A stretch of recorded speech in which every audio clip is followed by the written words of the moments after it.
Hey everybody, how's it going? It is Sunday night. How you guys doing? Had a very successful weekend. I feel a sense of I'm getting things done. First things first, well, let's look at the fun things that I've done. Okay, we're over at the shop. I got lots done this weekend. First things first, let's look at the bike. I did a bunch of work to this thing, and well, I had some successes and some failures. Let's look at the failure first of all. Now, this thing's got some sweating going on. Right here, you can see it. There's some oil coming out of the cylinder. Not sure where it's coming from. Now, what I did was I pulled the exhaust and intake push rods out, tubes, on this lifter block. And I have an oil leak on this thing. I know. Big shock, eh? A Harley with an oil leak. Harleys leak oil. They do. Again, friends, I knew what I was getting myself into. And you guys can see it's a little wet there. It's not horrible. But I don't want this thing to leak. It's annoying. Anyway, so I pulled all this off the lifter cover and lifter block and push rod tubes. And I replaced all the O-rings and gaskets underneath this one. I didn't touch this one yet. But it appears it's still leaking a little bit. I'm not exactly sure where the oil's coming from. Part of me thinks it's this hose here. I think, though, honestly, friends, it's probably the base gaskets. You can see there's a little bit of oil there. It's just seeping. It doesn't drip or anything. So I replaced all that, and it seemed to not leak for about a half an hour, and it ended up leaking again. So that was kind of a failure. It is what it is. I'm going to ride this thing for this year. I'm not going to pull the motor apart, because knowing me, I'll find something. And if I find something, then I'm going to want to rebuild the motor. And if I rebuild the motor, you guys can see it's wet all down here. But if I rebuild the motor, I'm gonna want to go bigger. I know me, and so we're not quite there yet with this thing. I'm trying to keep this thing on a budget. This motor runs phenomenally. I went for about a 600-kilometer ride today.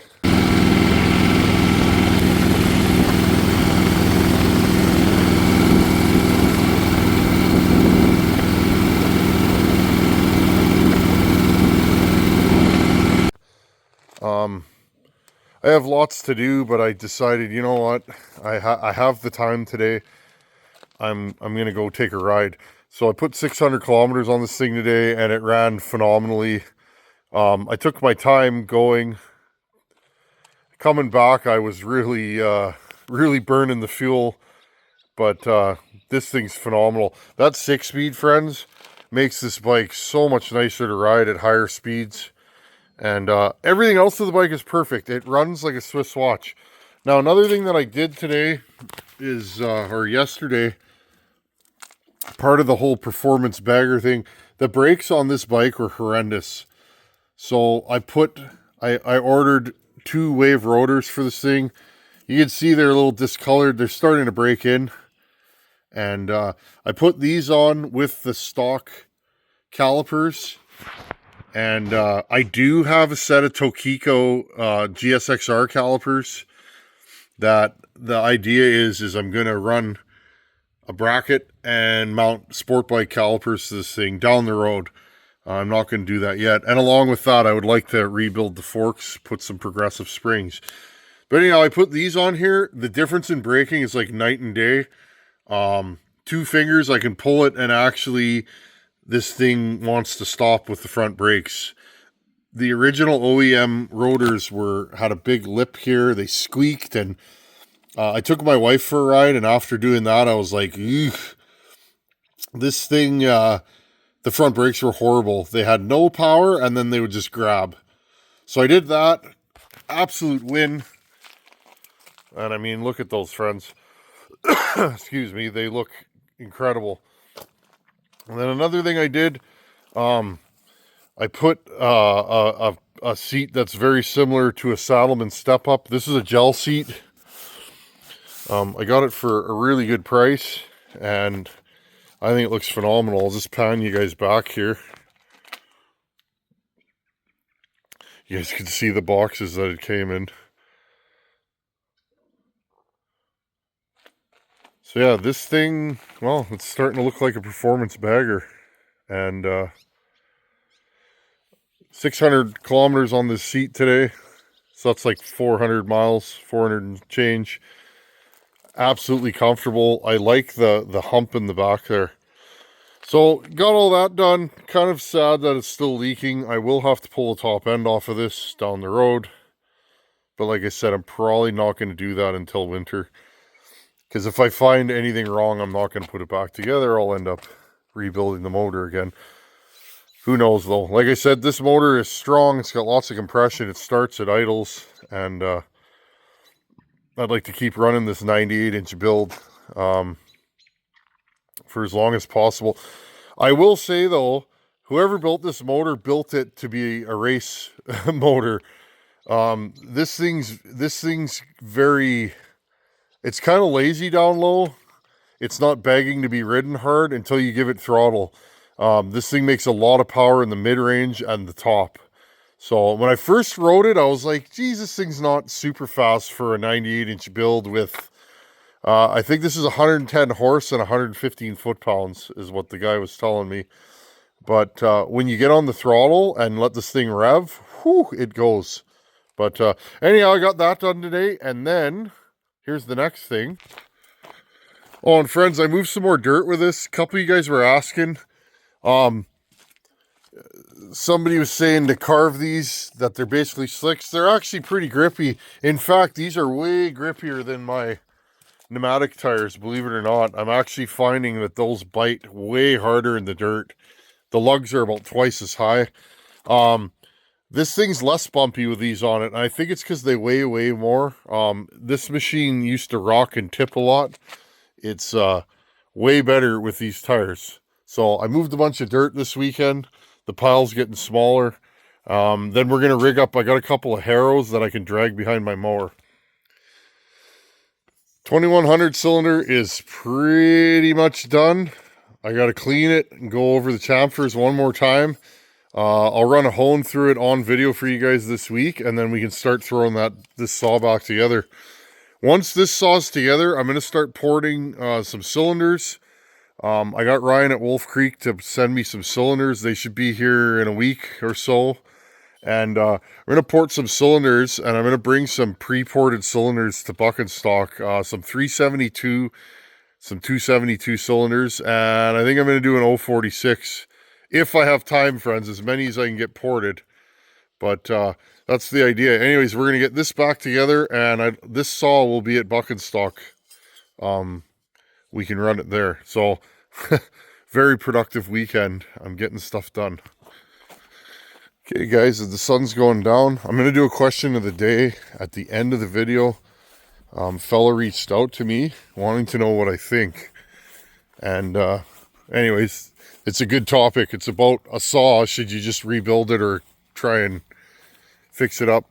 Anyhow, friends, our garden has been completely overgrown. You guys saw a year or two ago, I did a video on cleaning this garden up.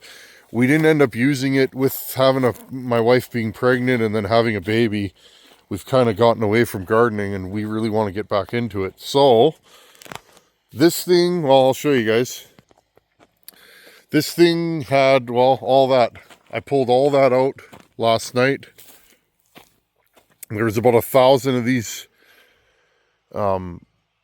whatever these things are. They're some kind of weed that grows here. And I pulled all those weeds out. I'm going to have to collect all this and burn it. As you can see, that stuff. And then there's a mixture in here of topsoil and really well composted manure. And I got this here. I'm going to have to mix all this up, and then I'm going to till it all together, and we're going to get our garden rocking and rolling again. I got to burn some of this stuff, but we're going to get the garden back going. I think it's really important to grow your own food if you can. If you can, I understand. I know I live out in the sticks here, and I can pretty much do whatever I want. So I understand that if you live in a city, it could be hard.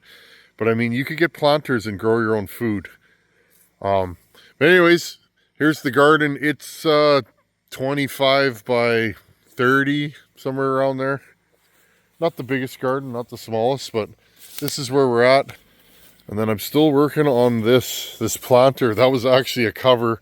This has been dormant for about 6 or 7 years. We haven't used it, so I built this for my wife years ago. I think I'm going to lift it up with the skid steer. Yeah, I built this for her birthday and stained it, and years ago, friends. I remember it was the year my mother-in-law broke her back and she was living with us. It was that year. It's long enough that, look, this tree's growing in here. We're actually going to dig this out and replant it. So that was another thing I got done. And then I got all the weed whacking done and all the grass cut. So this is behind the house. This is the backyard. And then we literally cut here, there, and all the way around. And beside the house here. And then everything else, all this. So I got all the grass cut. 7.5 acres I cut, and got all the weed whacking done. So now the only thing that's left to do, I got to trim these trees, and this one up here needs to be trimmed again. And then we're in good shape, friends. Okay, let's do a question of the week. Busy weekend. A little bit of saw work. A little bit of bike work, a lot of yard work, and it's good. It's summer, and a fellow with a yard this size, you gotta keep her clean, and you know, if you let a yard this size grow in, you'll be sorry, because it'll take you years to get it back. So anyhow, friends, I got a question of the day. Let's go up on the deck, and I'll read the question for you, and I'm going to answer it because I think this is an important question that a lot of us have asked. I've had this situation happen to me many times. Had to put my Ripsaw sweater on. When I got home, my wife was out in the city today at an event, so I went on my ride. I got home, and she was like, "Let's go for a walk." So we did about 2-mile walk, and it was hot. The best part about it is the last mile, our daughter, she was getting tired, so she's like, "Daddy, pick me up." So gave her a daddy ride for about a mile. So that's good. I need the exercise. Anyhow, I'm going to go to the question of the week and read it. Give you guys a Cole's notes of what the fellow's saying, and then let's answer it. This is a good one. Okay, today's question of the day is from Bill France. How's it going, Bill? Bill sent me an email about, he saw that I have a Stihl 036, and that's the saw that he runs. He's running an 036 Pro. He said they have an infestation of a beetle infestation, and he's cutting a lot of softwood, like the video that I posted with mine. And he said he's cutting timber like crazy lately, and that's the saw he's using. Great saw for that. I like the 036. It's a good 60cc class saw. Anyways, Bill's saying he's been running this saw for a long time. He cuts 6 to 8 cord with it a year, like clockwork. And he said lately it'll start and run, but it likes to shut off. And it seems like it's flooded. He can smell fuel. If he cleans the spark plug and blows it out, it'll usually run again. But he said it's becoming very problematic, and he wants to know, what would I do with it? He also mentioned that he's never really done any maintenance to the saw. Sounds like he's never done crank seals, carb kit, fuel line, impulse line, and an intake boot, which are all the rubber bits in that saw. And he was wondering, what would I do if I was in his shoes? Well, first things first, Bill, you may have, well, sometimes you may have a bad kill switch and it's grounding out and that's shutting the saw off, and then maybe it ungrounds and then you can just fire the saw up after. I've had saws like that, they run good, and then the kill switch grounds out and then they shut off and then they won't restart. The way to check that out is to unplug the kill switch and then run it like that. And if you need to kill it with the choke. Then it will be a little harder to restart, but at least you'll know. If it's not that, you may have a bad coil. Probably not, though. A bad coil usually just doesn't work on a steel. That's what I've experienced. When a steel coil dies, it's just dead. So what would I do if I was you, Bill? Well, if you really like the saw and it's been giving you problems and you know it has a lifetime of deferred maintenance ahead of it, I would just take the saw and rebuild it. Now, me being me, I would just take the saw right down and completely rebuild it. That's typically what I do. If you don't have the tools to do that, well, if you buy a case tool for $50, you're well ahead of the game. But if you're not going to split the saw, then yeah, pop the crank seals out.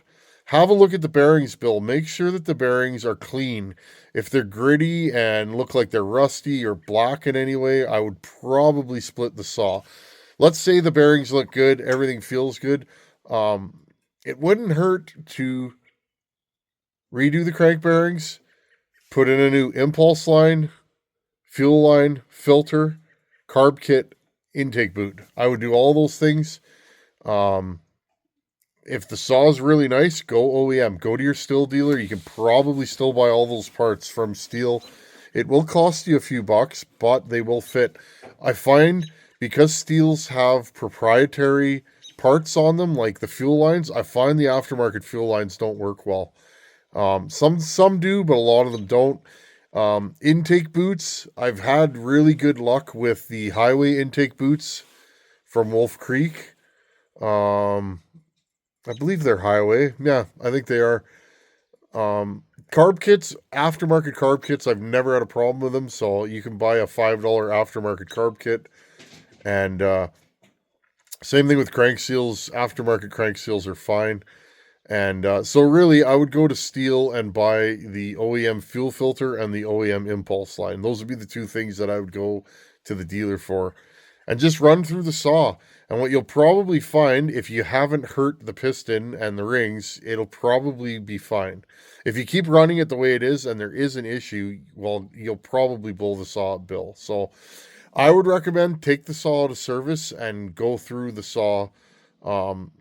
Realistically, that'll take you an afternoon and then you'll know what you got again. If you find damage or you pull the muffler off and you see the pistons scored, I would tear the saw down and figure out what is wrong with it. I don't always recommend a vac and pressure test because you need block off plates and a vac and pressure gun like a Mighty Vac. I have all that stuff. That stuff's expensive. And if you're only going to use it for one saw, I don't recommend it. I would just go through it and reseal everything and you should be good to go. So that's what I recommend, Bill. Take the saw to service and run through it. I do that with every saw that I have because, you know, I run old saws. Even if they run good, I'm usually like, I'll usually run through the saw and pop in new seals and gaskets and stuff like that, just so that I know that the saw is good. When I do that, the saw will run for years and years and years without any problems. If I don't do that, I usually have a saw that's kind of sketchy. They don't restart or they don't run to their max ability. So I would recommend just running through that saw, Bill, and throwing a few parts at it. Anyhow, friends, busy weekend. I got lots done. Oh, and I hauled 2 loads of water. So I'm feeling pretty good about myself. I'm getting there. Anyhow, friends, thanks for watching. Take her easy. I'll see you in a couple days. Later.